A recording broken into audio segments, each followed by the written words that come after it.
नमस्कार दोस्तों, ocean network में आपका स्वागत है। आज बात करेंगे अरविंद केजरीवाल की।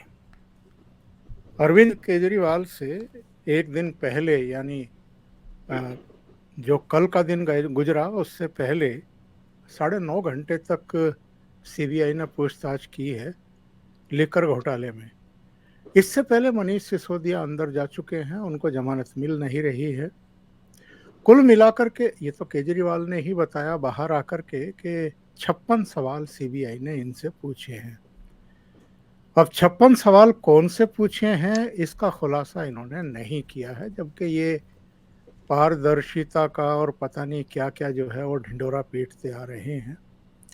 इन्होंने बाहर नहीं आकर के बताया कि वो 56 सवाल कौन से हैं, लेकिन जो इनकी बॉडी लैंग्वेज थी और अगले दिन जो विधानसभा का विशेष सत्र बुलाया इन्होंने, और ये विधानसभा का विशेष सत्र बुलाने का भी एक इनका ऐसा एक ढोंग और पाखंड बन गया है कि जो ये बाहर कैमरों पर नहीं कह पाते हैं या नहीं कह सकते हैं, मानहानि के मामले में ना फंस जाएं, इसलिए ये विधानसभा के पटल का एक तरीके से मिसयूज करते हैं जब इन्हें प्रधानमंत्री पर या अपने विरोधियों पर किसी तरह के हमले करने होते हैं या डेरोगेटरी शब्दों का भी इस्तेमाल करना पड़ता है। सब जानते हैं कि सदन में 60 से ज़्यादा एमएलए तो इन्हीं के हैं, तो वहाँ जो चाहते हैं वो बोलते हैं और शायद आत्मसंतुष्ट होते हैं। शायद एक बड़ा वर्ग ऐसा भी है जिसको मोदी विरोधी कह सकते हैं या भाजपा विरोधी कह सकते हैं, उसको एड्रेस करने की भी ये कोशिश करते हैं। ये पूरा मामला क्या है ये तो हम और आप सब जान ही चुके हैं, अब तक उसको रिपीट करने की ज़रूरत नहीं, दोहराने की ज़रूरत नहीं। लेकिन अब सवाल खड़ा हो रहा है ये कि पहले दौर की पूछताछ सीबीआई इनसे भी कर चुकी है। क्या अरविंद केजरीवाल की भी शराब घोटाले में उल्टी गिनती शुरू हो चुकी है? एक दौर की, दो दौर की और पूछताछ होगी।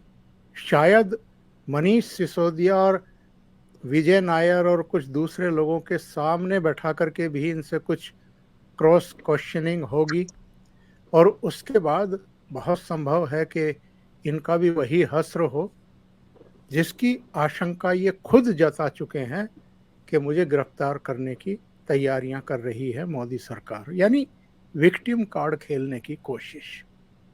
मेरे साथ दो खास मेहमान जुड़ रहे हैं, उनको जोड़ लेते हैं और इस चर्चा को आगे बढ़ाते हैं। मेरे साथ जुड़ गए हैं दिल्ली से राजीव रंजन झा और मनीष ठाकुर। आप दोनों का ही स्वागत है, बहुत बहुत धन्यवाद।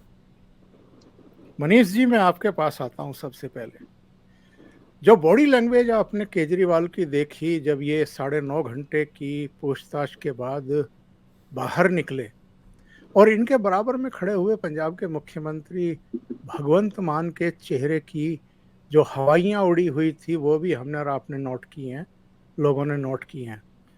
अगले दिन विशेष सत्र बुला करके सदन में बड़ा संक्षिप्त सा भाषण दिया। आमतौर पर ये छोटा भाषण देने के आदी हैं नहीं, और वो जोश खरोश या वो बहादुरी भी इनके भाषण से गायब थी। एक किसी राजा की एक काल्पनिक कहानी के जरिए इन्होंने प्रधानमंत्री नरेंद्र मोदी पर अटैक करने की कोशिश जरूर की। कुल मिलाकर के आपको क्या लग रहा है इनकी बॉडी लैंग्वेज से, इनके हाव भाव से, जिस तरीके से ये विक्टिम कार्ड खेलने की कोशिश कर रहे हैं उससे? सर, विधानसभा एक ऐसा पटल है उनके लिए जहां पर केजरीवाल को पता है कि वो कितने पावरफुल हैं। आज वहां विपक्ष नामक कोई चीज नहीं है, कांग्रेस का कोई वजूद नहीं है, बीजेपी का भी जो 3 लोग हैं वो लीडर अपोजिशन कहे तो जाते हैं, लेकिन कोई हैसियत उनकी है नहीं। तो वहां पर वो बेसिकली बीजेपी वाले कहते हैं कि उपराज्यपाल को अपमानित करने के लिए किया। केजरीवाल वहां बीजेपी को अपमानित करते हैं और अपने लोगों के बीच अपना मनोबल बढ़ाते हैं कि भाई मेरा कुछ नहीं हो रहा, क्योंकि राजा जब पिट गया तो फिर प्यादों की कोई अहमियत रहती नहीं है। केजरीवाल को पता था कि क्या होना है, केजरीवाल को पता था कि उनकी गिरफ्तारी तय है। और ये सब भविष्यवक्ता ज्यादा है, नेता की अपेक्षा भविष्यवक्ता ज्यादा हैं। जब सत्येंद्र जैन की गिरफ्तारी होती है तो उससे पहले केजरीवाल को पता चल जाता है, मनीष सिसोदिया को पता चल जाता है। वैसे ही जब सिसोदिया की गिरफ्तारी होनी होती है उससे 1 महीना पहले केजरीवाल को पता चल जाता है, संजय सिंह को पता चल जाता है। अब केजरीवाल की जब गिरफ्तारी होनी थी तो संजय सिंह ने पार्लियामेंट से केजरीवाल को फोन कर दिया कि केजरीवाल जी आपकी गिरफ्तारी होनी है। अब इसमें जश्न संजय सिंह मना रहे थे कि सिसोदिया तो अंदर गया, सत्येंद्र अंदर गया, तो हम ही हैं सबसे बड़े हुड़दंगी जो संसद भवन में राहुल गांधी के मुद्दे पर यदि खुराफात करते, उत्पात करते यदि कोई राज्यसभा में दिखाई देता है। वैसे राज्यसभा को उच्च सदन कहा जाता है, गरिमा में सदन, पढ़े लिखे लोगों की सदन। लेकिन जब संजय सिंह जैसे लोग वहां पहुंचते हैं तो फिर क्या करते हैं, ये हम सब ने तस्वीरें देखी है। संजय सिंह की पहचान इसी रूप में हुई है। तो संजय सिंह को ऐसा लग रहा होगा कि केजरीवाल का तो अंदर जाना तय है, ये जाएगा ही जाएगा अंदर। तो अब मेरी बारी आ गई, क्योंकि अब सबको तो पहले केजरीवाल निपटा चुके हुए हैं। जो काबिल लोग थे वो सबको निपटा चुके हुए हैं।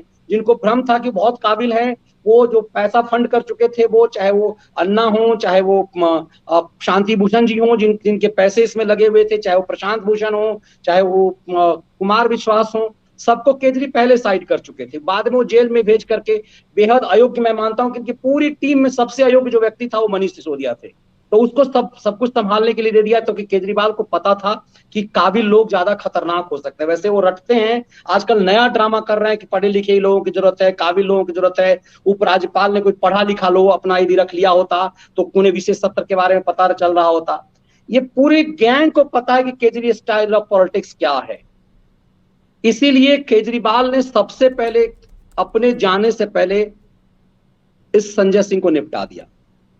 इनके सीबीआई के बुलावा से पहले संजय सिंह से प्रेस कॉन्फ्रेंस करवा दिया और स्वीकृति दिलवा दी कि चार्जशीट में इनका नाम है, मतलब इनका जाना तय है, मतलब सीएम तो तुम नहीं बनोगे यदि हम जेल जाएंगे। इन सबको पता है कि यदि सिसोदिया जेल गए हैं तो केजरीवाल का जाना इस मामले में तय है, क्योंकि ये नीति कैबिनेट की नीति है, कैबिनेट का फैसला है। और बिना केजरीवाल के इशारे के यहाँ एक पत्ता भी नहीं हिलता। यदि सिसोदिया को जमानत नहीं मिल रही है, बार बार नहीं मिल रही है, तो केजरीवाल को साफ लग गया कि उनको जाना है।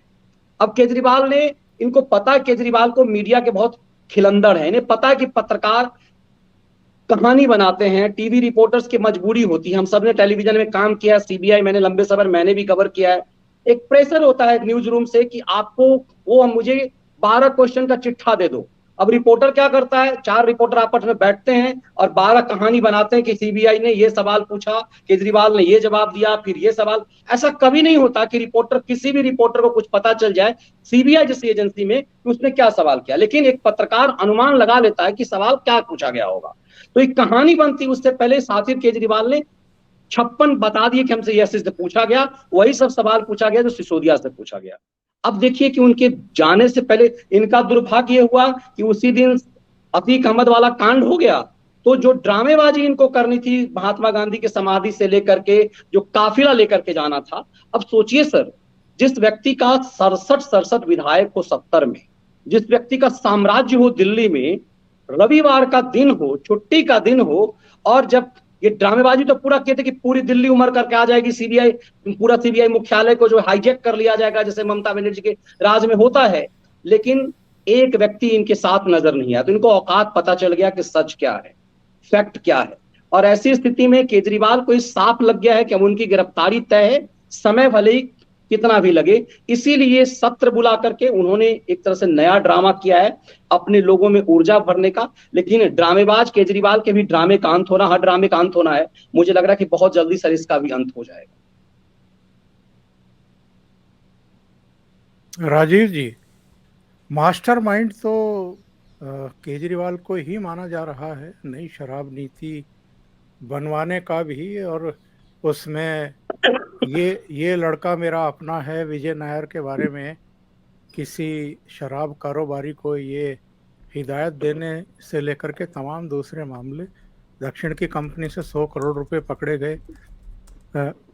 आम आदमी पार्टी के द्वारा ये भी चीज़ें सामने आ ही रही हैं। एजेंसी ने अगर 56 सवाल पूछे हैं तो जाहिर है अरविंद केजरीवाल को इस बात का तो एहसास और आभास हो ही गया होगा कि सच एजेंसियों के पास पहुंच चुका है। तो ऐसे में क्या वो अब हकीकत को झुठलाने की कोशिश कर रहे हैं कि जो एजेंसी कह रही हैं उसकी भी मत सुनो, जो मीडिया कह रहा है उसकी भी मत सुनो, जो भारतीय जनता पार्टी के प्रवक्ता कह रहे हैं उनकी भी मत सुनो, बस मेरी सुनो, मैं जो कह रहा हूं यही अंतिम सत्य है। अब वो विक्टिम कार्ड खेलने पर उतर आए हैं, ये कह करके कि साहब एक राजा है जो बहुत घमंडी है, जो बिना पढ़ा लिखा है और जो बदले की भावना से अपने सारे विरोधियों को अब जेल में ठूंसने पर आमादा है। देखिए, आपने ठीक शुरुआत में ही बताया कि जब भी इन्हें कोई डेरोगेटरी रिमार्क देना होता है, कोई भी ऐसी बात अपमानजनक कहनी होती है जिसमें उन्हें बाद में कानूनी कार्रवाई का भय हो, पहले ही वो कई बार कई लोगों से माफ़ी मांग चुके हैं। नितिन गडकरी, अरुण जेटली, ऐसे तमाम ना लोगों से वो माफ़ी मांग चुके हैं। और क्यों माफ़ी मांगी? उन्हें पता था कि अगर माफ़ी नहीं मांगेंगे तो फिर मुकदमा जो है वो आगे बढ़ेगा और उसमें फिर मतलब ज़्यादा फजीहत होगी। तो माफ़ी मांगने से फजीहत तो हुई, लेकिन माफ़ी नहीं मांगते तो वैसी फजीहत होती जैसे अभी राहुल गांधी की हो रही है। तो इस बात को भांप गए थे, ज़्यादा चतुर खिलाड़ी हैं, तो इसलिए उन मामलों में इन्होंने माफ़ी मांग ली थी। लेकिन उसके बाद फिर उन्होंने नया पैंतरा अपना चुन लिया है कि अब विधायिका को जो एक विशेषाधिकार प्राप्त है, जो इम्यूनिटी प्राप्त है, उसका दुरुपयोग करना। और ये निश्चित रूप से दुरुपयोग है। मतलब अचानक से आप सिर्फ अपना एक भाषण देने के लिए आप विधानसभा का सत्र बुला लेते हैं, जिसमें आपका मकसद सिर्फ ये होता है कि आपको अपने किसी विरोधी के ऊपर आक्रमण करने हैं और ऐसी बातें बिलो द बेल्ट आक्रमण करना है, ऐसी बातें कहनी है जो वास्तव में अपमानजनक हो, जिनको अगर आप बाहर खुले मंच पर कह दें तो फिर अवमानना की कार्रवाई हो सकती है, आपको अदालत में घसीटा जा सकता है। वैसी बातें कहने के बाद भी कानूनी कार्रवाई से बचने के लिए ये एक तरीका इन्होंने अपनाया है। तो जाहिर सी बात है कि जनता भी इस खेल को समझेगी और इसीलिए पहले केजरीवाल के कहने का कुछ असर होता था। आजकल आप देखेंगे केजरीवाल आते हैं, बोलते हैं, कुछ भी करते हैं। मनीष सिसोदिया गिरफ्तार हो गए, सत्येंद्र जैन उससे पहले हुए। मतलब शायद कहीं आम आदमी पार्टी को लगता होगा कि इससे एकदम सड़कों पर जनता का रेला उमड़ आएगा। मैं तो कहता हूँ कि अगर केजरीवाल भी गिरफ्तार हो गए तो उनके लिए भी कोई नहीं सामने आने वाला। मुझे याद आता है आज वो दिन जब यहीं जहाँ पर मैं बैठा हूँ उसके बहुत पड़ोस में, यहीं मयूर विहार में, अन्ना हज़ारे को पुलिस ने गिरफ़्तार किया था या हिरासत में लिया था, गिरफ़्तार नहीं किया था, हिरासत में लिया था। और यहीं सुप्रीम एनक्लेव है जहाँ से उनको हिरासत में लिया गया था और उसके बाद उन्हें जेल की तरफ ले जाया गया। तो किस तरह से दिल्ली की सड़कों पर जनता उतरी थी और जेल का एकदम से घेरेबंदी जनता ने कर दी थी। एक वो समय भी था और उस आंदोलन की ये उपज हैं अरविंद केजरीवाल, मनीष सिसोदिया, ये सारे लोग। लेकिन उस आंदोलन की सीढ़ी पर चढ़ कर के ये लोग किस तरह से बदले हैं, किस तरह से इनका चेहरा बदला है, किस तरह से इनकी फितरत बदली है। और कई बार हम लोग कहते हैं कि मतलब अगर किसी का एकदम से बदला हुआ स्वरूप सामने आ जाए तो उसे चौंकना नहीं चाहिए, सिर्फ ये समझना चाहिए कि पहले उसने अपने चेहरे को, असली चेहरे को ढक रखा था, छिपा रखा था या कुछ चेहरा बदल रखा था, असली चेहरा अब सामने आया है। तो आज तो यही लगता है कि जब ये अनशन कर रहे थे, जब ये अन्ना हज़ारे के अनशन में साथ में बैठे हुए थे, बाद में खुद अनशन किया जब अन्ना हज़ारे से इनकी कुछ खटपट हो रही थी, तो ये सारी चीज़ें जो हैं अब समझ में आती हैं कि मतलब हमारे सामने एक छलावा रचा जा रहा था। इनकी असली फितरत तो वो सामने आ रही है जहाँ पर ये शराब कारोबारियों के साथ, शराब माफिया के साथ मिलकर के घुसपैठ, उनके साथ मिलीभगत करके, उनके साथ दोस्ताना करके, उनके साथ पैसों का खेल रच करके वो सत्ता की अगली सीढ़ी तक चढ़ना चाह रहे हैं। इनको पैसों के इस खेल में पड़ने की ज़रूरत क्यों पड़ी? इन्हें गोवा का चुनाव लड़ना था। आरोप यही लगाए जा रहे हैं ना कि यहाँ से जो इन्होंने शराब माफिया से पैसे लिए और उस पैसे का इस्तेमाल क्या किया तो गोवा के चुनाव में खर्च किया। उससे फ़ायदा क्या हुआ? वहाँ उन्हें बहुत ज़्यादा कोई सफलता तो नहीं मिली, लेकिन उससे फ़ायदा ये हुआ कि एक राष्ट्रीय राजनीतिक दल बनने में वो भी एक गिनती बढ़ गई। उसके चलते भी कुछ मत प्रतिशत मिला, उसके चलते भी आपको दिखा कि हाँ, आपकी इस राज्य में भी पैठ है। तो ये सब चीज़ें जो हैं अपनी महत्वाकांक्षाओं को पूरा करने के लिए जिस तरह से आगे बढ़े हैं, उसमें अब इनके किसी भी किए हुए पर कोई आश्चर्य नहीं होता। अब सवाल यह है कि क्या ये गिरफ्तार होंगे या नहीं होंगे।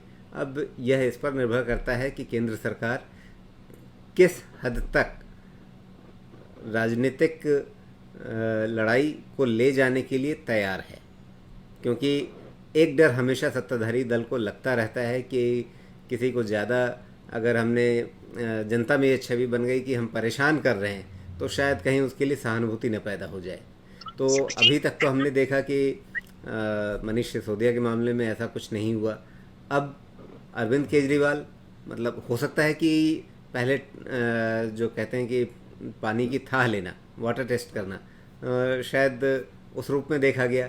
अब शायद ये समझ में आ गया होगी मनीष सिसोदिया के गिरफ्तार होने पर और इतने समय तक जेल में रहने पर कहीं पर कोई सुगबुगाहट नहीं हो रही है, तो शायद सत्ताधारी दल को भी ये अब समझ में आ रहा होगा कि हाँ, अगर कल को आपको केजरीवाल को भी गिरफ्तार करने की ज़रूरत पड़ती है तो ऐसा कोई बवाल नहीं मचने वाला है, उसकी चिंता नहीं करनी है।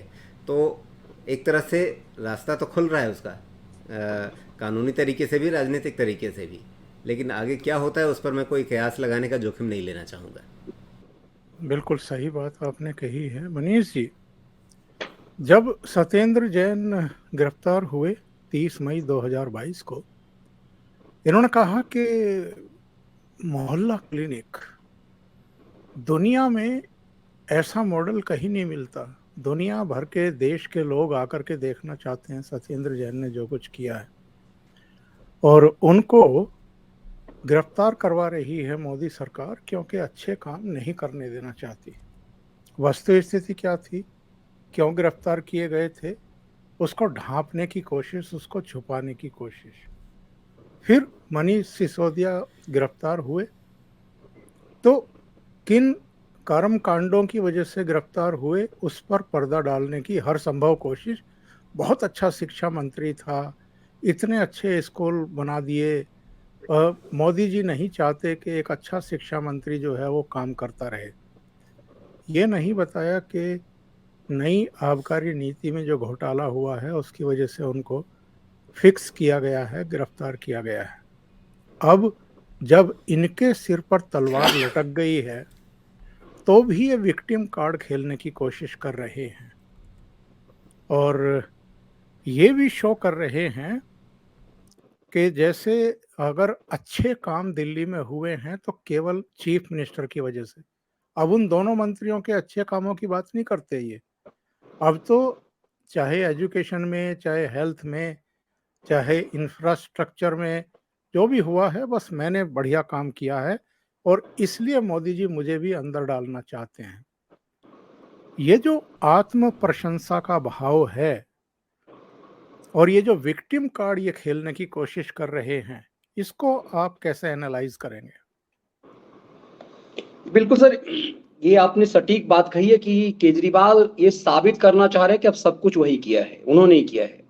और सरकार, या फिर यूं कह लीजिए कि सरकार की एजेंसियां, ये अघोषित सच है कि सीबीआई और ईडी देश में सत्ताधारी पार्टी के कहीं ना कहीं इशारे पर तो चलती है। इसमें कतई कोई भली स्वतंत्र एजेंसी है, लेकिन और डेमोक्रेसी में चूंकि जिस देश की जनता ने जिसे चुना है उससे महत्वपूर्ण कुछ नहीं है, ना सुप्रीम कोर्ट महत्वपूर्ण है, ना कोई भी संस्था महत्वपूर्ण है।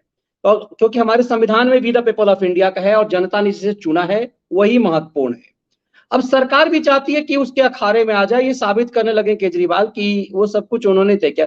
एजेंसियों को भी तो सर यही साबित करना है कि पूरा फैसला ही इन्होंने लिया। अब देखिए, ये विक्टिम कार्ड खेलने के लिए जो राजीव जी कह रहे थे, विक्टिम कार्ड ही तो इस देश में सब कुछ हुआ। इससे सरकार अब तक लगातार 2014 से 19 तक इसीलिए घबराती रही, किसी भी सफेद पोस्ट को, किसी भी बेईमान को छुआ नहीं गया। सरकार ने 5 साल सिर्फ अपनी ऊर्जा लगा दी कि हम ये साबित करें जनता की नजर में कि हमने इस देश को पूरी तरह से बदलने का प्रयास किया है, और वो प्रयास किया गया।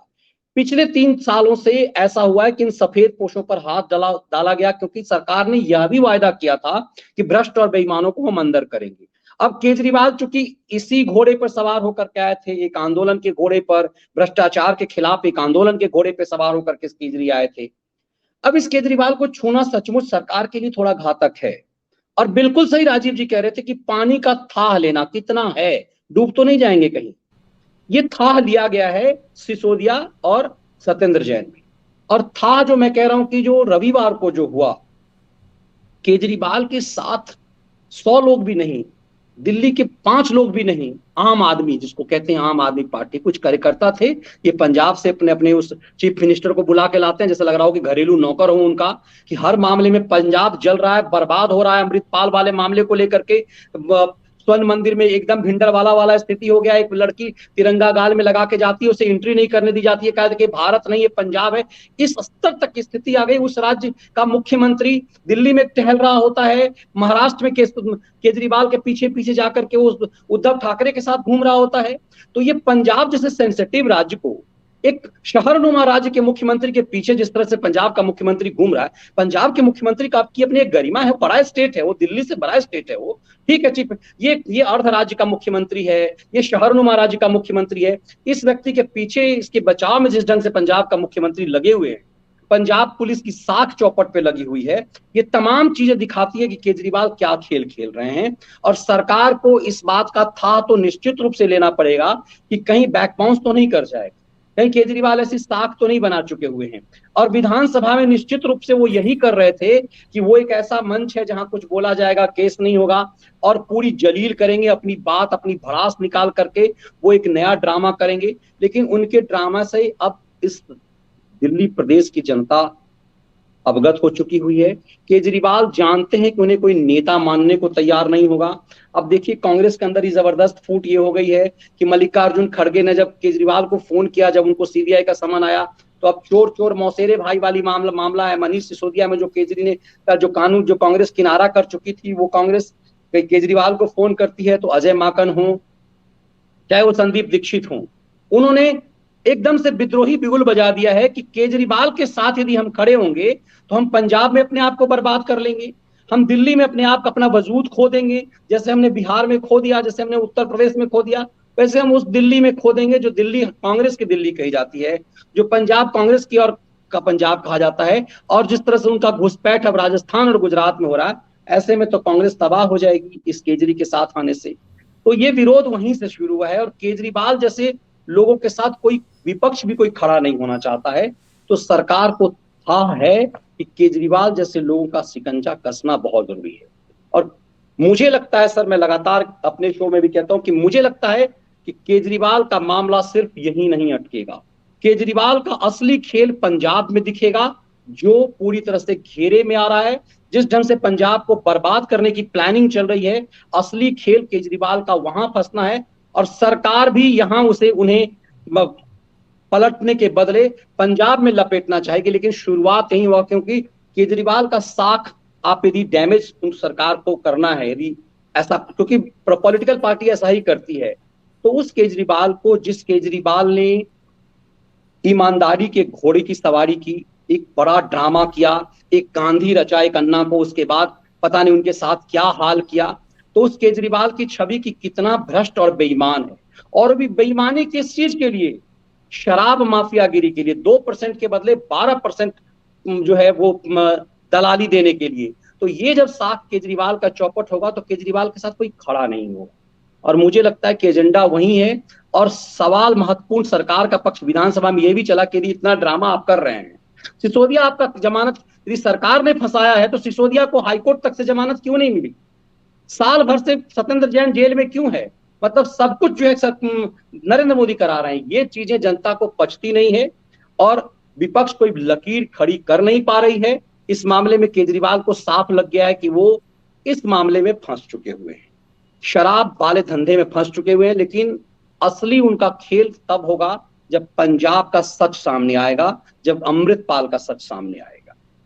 राजीव जी, ये जब भी सीबीआई से पूछताछ होनी होती है, ईडी के पास जाते हैं तो राजघाट जाते हैं, गांधी जी को नमस्कार करते हैं।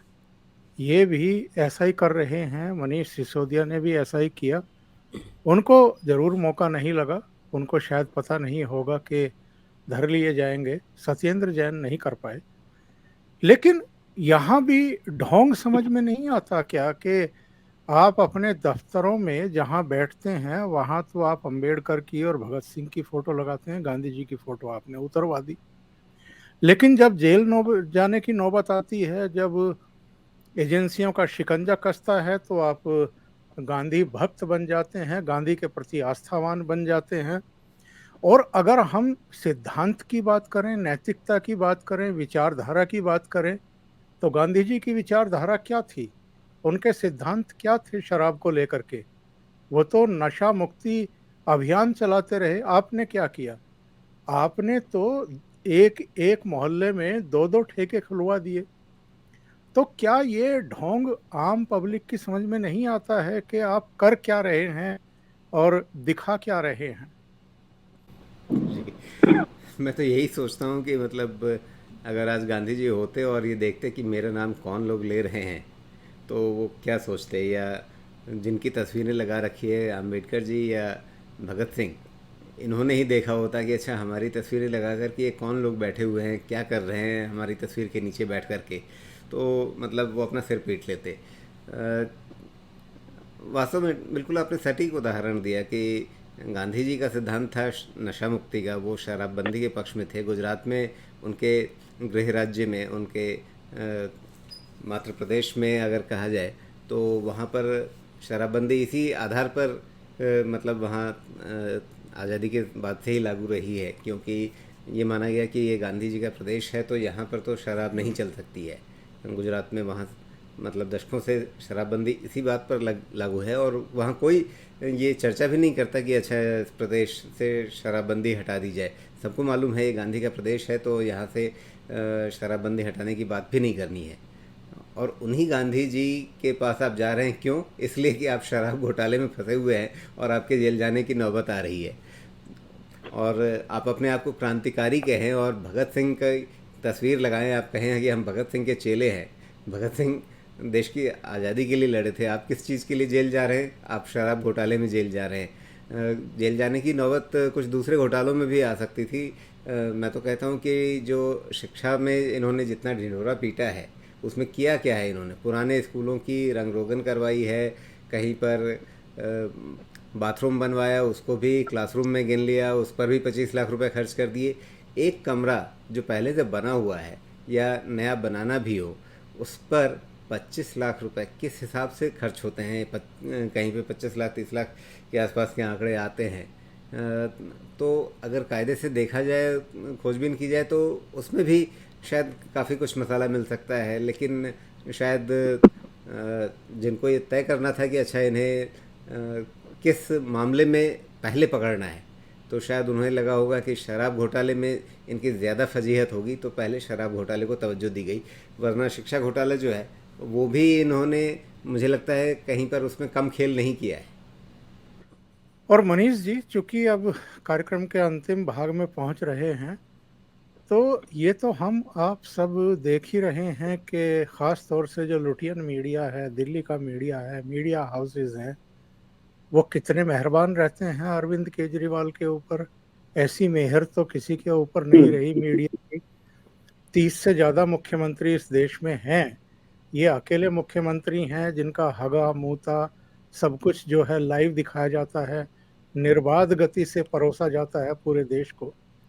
लेकिन जो इनका कल का विधानसभा में भाषण था, वो बहुत सारे चैनलों ने लाइव नहीं दिखाया। शायद उनको लग रहा होगा कि अतीक ज़्यादा टीआरपी बटोर रहा है इस समय। आजकल विज्ञापन भी बंद हो गए हैं, कहाँ दिख रहे हैं आजकल? जी जी। तो इनको इनको तरजीह नहीं दी गई, इनका लाइव नहीं दिखाया गया। तो बाहर निकलते ही विधानसभा से इन्होंने शिकायत की कि शायद ऊपर से फोन आ गया होगा, प्रेशर आ गया होगा, टेलीविजन चैनलों के, मीडिया हाउसेस के मालिक भी सुन रहे होंगे, संपादक भी, कि आप कृपया मेरा वो भाषण जो है प्रसारित कर दें। ये जो हालात पैदा हो गए हैं, इन पर आप क्या कहेंगे? सर, सबसे महत्वपूर्ण ये इसमें ये है हमारे और आपके बीच की बातचीत अभी 1.5 2 घंटे पहले की, जिसमें जब आपने कहा कि मनीष जी इस पे करना चाहते हैं शो, तो हमने कहा सर मैंने सुना ही नहीं है इस पे। सर सच ये है कि मैंने ये तो था कि विधानसभा का सत्र बुलाया है, मुझे लगा कि ये ड्रामेबाज आदमी है, इसे लग गया होगा अतीक अहमद वाला हो गया कांड, अब शो तो दिखाया नहीं जाएगा, इसने टाल दिया होगा।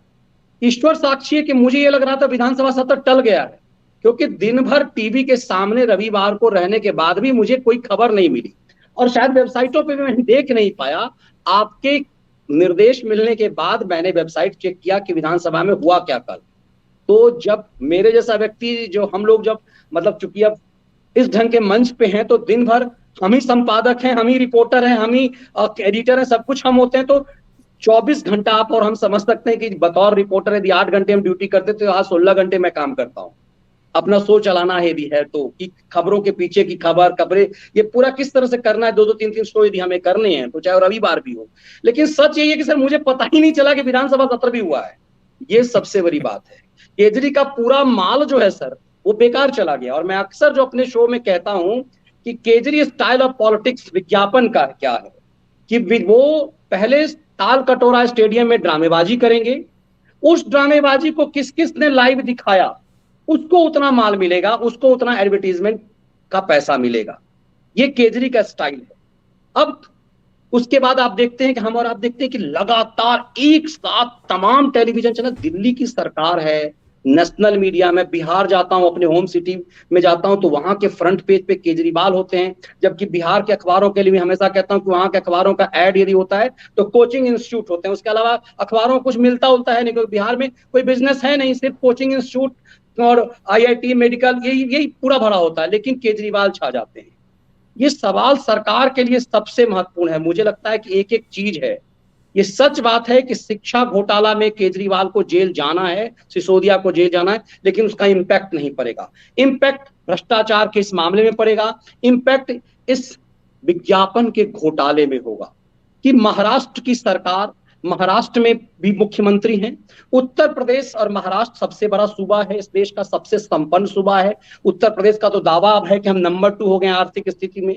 आप यदि विपक्ष को ही ले लीजिए तो बिहार में नीतीश कुमार नहीं दिखते उस कदर, उत्तर प्रदेश के मुख्यमंत्री उस तरह से नहीं दिखते, महाराष्ट्र के मुख्यमंत्री नहीं दिखते, मैं कहता हूं राजस्थान, गुजरात जैसे संपन्न राज्य के मुख्यमंत्री नहीं दिखते। ये दिन रात इसी आदमी का थोबड़ा दिख रहा होता है। ये क्या कारण है कि ये, और कितनी भी बड़ी खबर हो केजरीवाल काटे जाते हैं, और कितने भी बड़े सो कॉल राष्ट्रवादी संपादक हों वो केजरीवाल के सामने में पानी पीते नजर आते हैं। चाहे वो अदालत लगाने वाले बड़े बड़े संपादक हों, जिन्होंने पता नहीं शुरुआत में इसी केजरीवाल को अन्ना आंदोलन के समय कितना टॉर्चर किया है। एक संपादक जो तिहाड़ रिटर्न है, उन्होंने तो इनका शर्ट पकड़ पकड़ के कहा ये फटा हुआ क्यों पहनते हैं आप स्वेटर। उन लोगों को आप घुटने के बल देखते हैं इसके सामने, इस आदमी के सामने में। ये क्या है? ये लाचारगी जो है, ये लाचारगी दिखाती है कि विज्ञापन का असर कितना है, कि इस केजरीवाल के सामने क्यों लोग घुटने के बल होते हैं इतने बड़े बड़े। तो इन सबको ऊपर से आदेश होता है, इनके पास जो विज्ञापन के पैसे। अब महत्वपूर्ण यही है, जो फिर मैं वहां आ रहा हूं कि सर मुझे खुद नहीं पता था। इसका मतलब है कि जो विधानसभा में ड्रामा किया जाना था उसका असर नहीं हुआ, उसने किसी ने देखा ही नहीं। जैसे जब मेरे जैसे, हम जैसे लोग नहीं देख पाए तो आम आदमी को क्या मतलब होगा कि क्या, जब तक टेलीविजन पे नहीं दिखता है, जब तक यूट्यूब पे उस पे आता नहीं है, कहीं दिखता नहीं, कहीं नहीं दिखाई, इसका असर नहीं पड़ा। इस और असर से सरकार ने यह भी टेस्ट कर लिया कि इंपैक्ट क्या होता है जब टेलीविजन चैनलों पे कुछ खबर, और इसके महारथी निश्चित रूप से मोदी और शाह हैं कि किस खबर पर कौन सी खबर की परत चढ़ा देनी है। ये खेल भी अक्सर खेलते हैं। और कल रविवार के दिन, परसों, केजरीवाल के साथ दिल्ली में 100 लोगों का भी नहीं आना, क्योंकि काफिला निकाल के ड्रामेबाजी तो इन्होंने किया था, बहुत बड़ा ड्रामेबाजी किया था, और कोई भी नहीं था। ये एक तरह से पानी में थाह ले लिया गया है कि केजरीवाल की हैसियत क्या है, और भ्रष्ट और बेईमान लोगों के साथ कोई खड़ा नहीं होता। ये चीजें सरकार को साफ लग गई है, और असली, मैं बार बार कह रहा हूं कि इनका इम्पैक्ट असल होगा विज्ञापन घोटाला के खेल में और पंजाब के खेल में। ये तो एक तरह से बिल्कुल नमूना है, क्योंकि शराब ऐसा है कि चरित्र हनन कर देता है। ये भ्रष्टाचार का मामला सिर्फ नहीं जाएगा सर, ये चरित्र हनन का मामला जाएगा कि, और महिलाएं इससे सबसे ज्यादा नाराज हो जाएगी। नीतीश कुमार यदि आज बिहार में छाए हुए हैं, अभी आज इस कंडीशन में भी, उसका बहुत बड़ा कारण है कि माने या ना माने, लोग गुस्से में बहुत हैं कि शराब घोटाला, ये शराब बंदी में कुछ नहीं हुआ। ये सच है कि इसमें पुलिस ने खूब कमाई की बिहार में, लेकिन एक महिला वर्ग जो है बहुत इस मामले में खुश है कि उसके घर में जो अत्याचार उसके ऊपर होता था वो बहुत हद तक बंद हुआ है।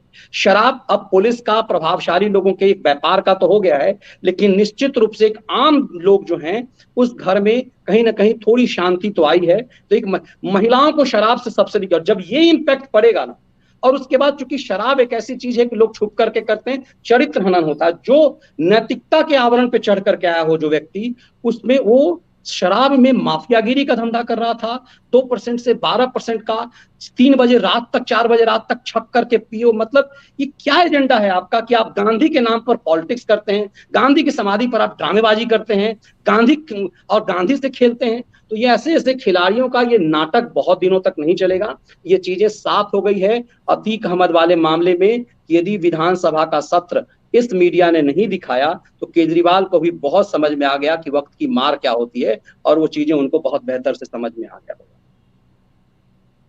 राजीव जी, ये सत्यपाल मलिक का इंटरव्यू और उसके ठीक अगले दिन ये अतीक वाला कांड हो जाना, इंटरव्यू कुछ थोड़ा बहुत चर्चा का विषय रहा कि पुलवामा में साहब क्या हुआ था, मोदी जी ने क्या कहा था, और भ्रष्टाचार को लेकर के मोदी जी को कोई बहुत ज़्यादा चिंताएं नहीं रहती हैं, यानी वो भ्रष्टाचार को कोई बुरी चीज़ नहीं मानते हैं।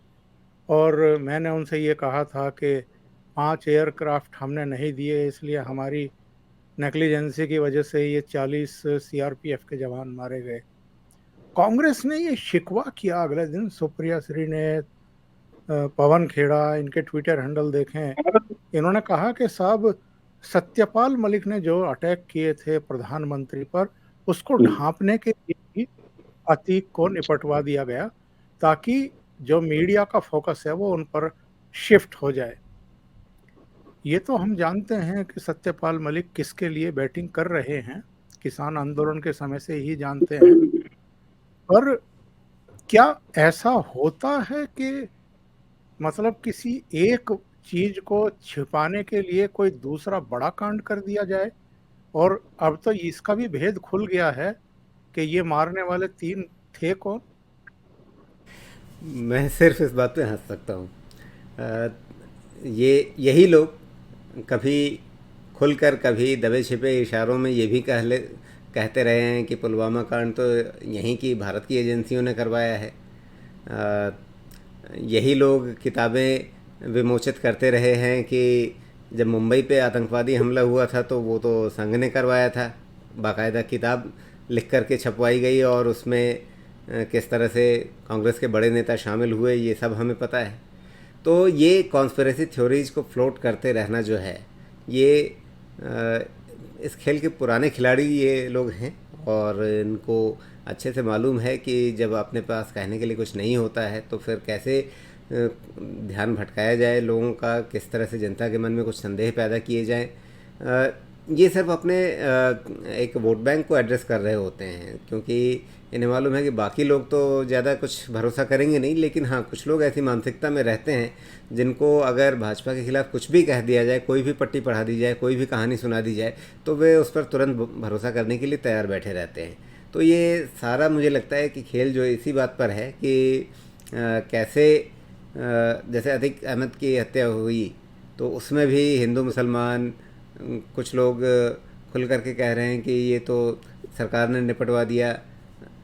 अगर निपटवा दिया तो आपके पास प्रमाण होना चाहिए। आप अंदाज़ा लगा रहे हैं या आपके पास कोई ठोस बात है, आप कुछ बताने की स्थिति में है? अगर आपके पास कुछ ऐसा है जो बताया जाना चाहिए तो आप पुलिस के पास जाइए, एजेंसियों के पास जाइए। आपको लगता है वो नहीं सुनेंगे तो आप कोर्ट में जाइए, कोर्ट के पास जाने का रास्ता आपके पास खुला हुआ है। आपके पास तो दिग्गज वकीलों की पूरी फ़ौज है। तो ये सब कुछ नहीं करना है, बस मीडिया में कुछ बयान दे करके सुरसुरी छोड़ते रहनी है। तो इनको कितनी गंभीरता से लिया जाए। और उसी मामले में सत्यपाल मलिक का जिक्र आपने किया कि उनके इंटरव्यू को दबाने के लिए ऐसा किया गया, तो सत्यपाल मलिक की जो राजनीतिक स्थिति है, उनकी हैसियत जो है और उनके कहे का कितना असर होता है, ये मुझसे बेहतर तरीके से आप खुद समझते हैं। तो उसमें मैं आपसे क्या बताऊं, उसको तो आप ही बता दीजिए कि उनके कहने से कितना असर पड़ना चाहिए था। बहुत बहुत धन्यवाद राजीव रंजन झा जी और मनीष ठाकुर जी आभार इतना सर। समय निकालने के लिए। Thank you so much. नमस्कार।